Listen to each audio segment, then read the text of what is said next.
ছেড়ে দিয়ে আমি দাবাতে পড়ে আছে।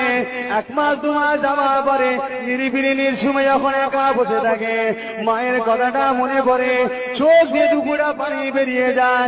আরে আমার জনম দুঃখিনী মা কেমন হাতে দেশে চিন্তাটা হয়, সঙ্গে সঙ্গে ফোনটা লাগান, আম্মা জান কেমন আছেন বলেন।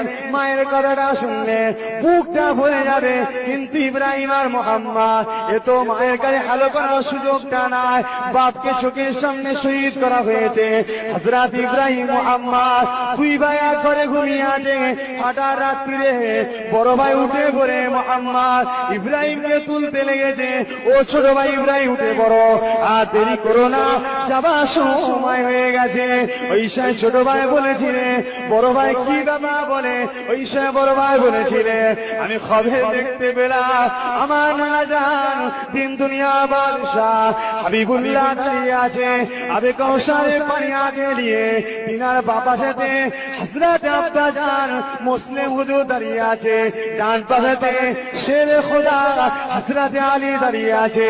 ওই সময় রাসূলুল্লাহ বলেছিলেন, এ হযরত মুসলিম আমার নাতিগুলোকে কেন ছেড়ে দিয়েলে? ওই সময় আব্বা জান বলেছিলেন, ইয়া রাসূলুল্লাহ হাবিবাল্লাহ এখনই আপনার দরবারে আসবে, এই যে এখনই আপনার দরবারে আসবে, এই কথাটা বলেছে।